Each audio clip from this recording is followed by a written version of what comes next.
The gaming industry is facing a problem with these people. And no, it's not that they're ruining gaming. The problem is this perception and really no clear idea what their role is supposed to be in this space. They are a high-profile group of people with influence, marketing power, and brand recognition that should be our biggest advocate when it comes to the gaming space. From news to entertainment to even being the best of the best, we should know what to expect from these types of influencers, creators, streamers, whatever you want to call them. Because the reality is, this is now a lucrative path that a lot of people want to make a career out of. So we, as the general population of gamers, players, consumers, need to navigate what place they have and what we should expect from them. If not, we're going to see more of this sentiment, and I don't believe it's the right sentiment to really have.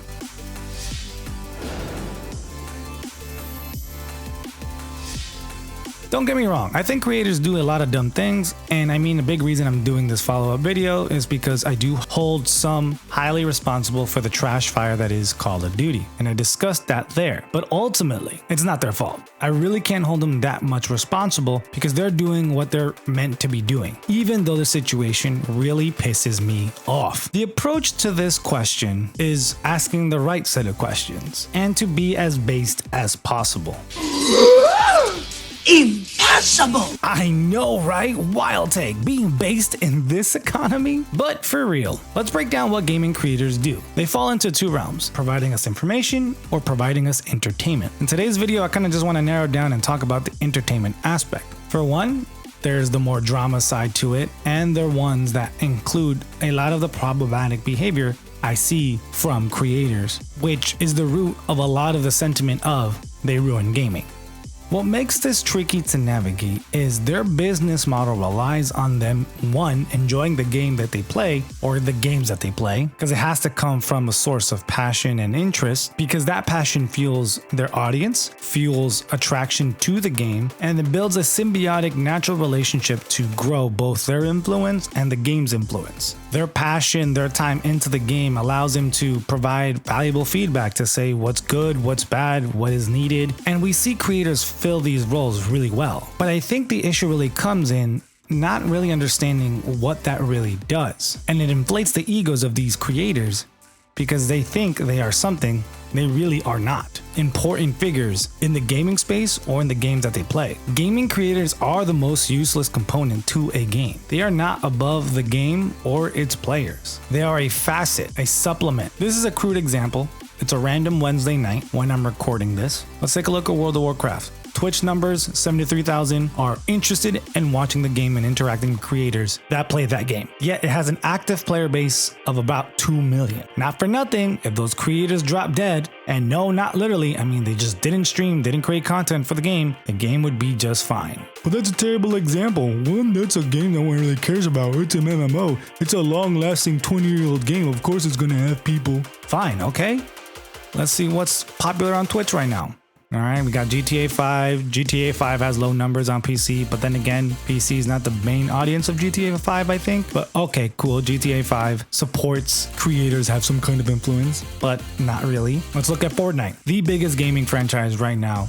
As we know, lots of people are mimicking them. A lot of people are trying to copy them. We know it's a popular game. Those Twitch numbers don't match the reality of the active player base. But bro, man, just take a look. Streaming was totally different now. IRL streaming is like super big. No one really cares about watching gaming creators. Even more to my point then, creators drive watchability, not playability, which is the most important metric. Watchability has nothing to do with the most important metric any true gamer cares about: active player numbers. Something game companies are actively trying to hide from you, because then with that misinformation, they can control the narratives. Active player count is the most important thing to a game, especially if it's a live service or a multiplayer game. I dove a little bit into these numbers when I covered the 2023 gaming news report. And if there was a case study that covered gaming creators specifically and their influence, oh, I would love to dive into that. But from what I can tell, the reality is this: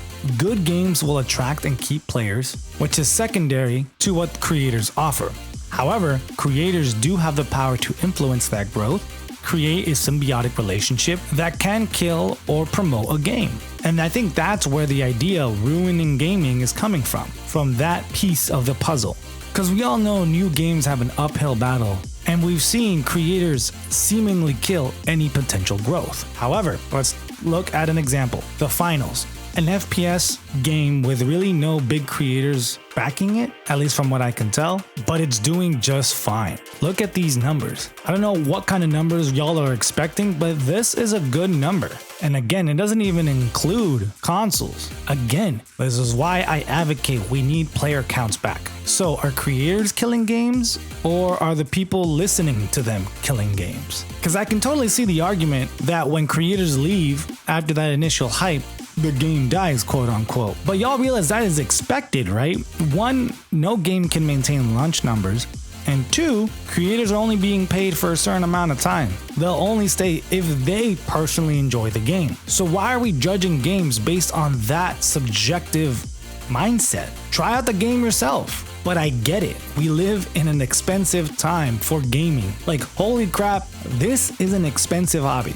I totally understand why you would value and put a lot of emphasis on creators, on reviewers, to help you make the decision to protect your wallet and your time. I get that. That is 100% a smart consumer thing to do. But the reality is, I think the solution is really clear. If we can separate creators' influence watchability, not playability, then we can avoid a lot of these issues that we're encountering altogether. We obviously want them to be honest and transparent, so we should know why they're doing the things that they're doing, and we should value their opinions to an extent.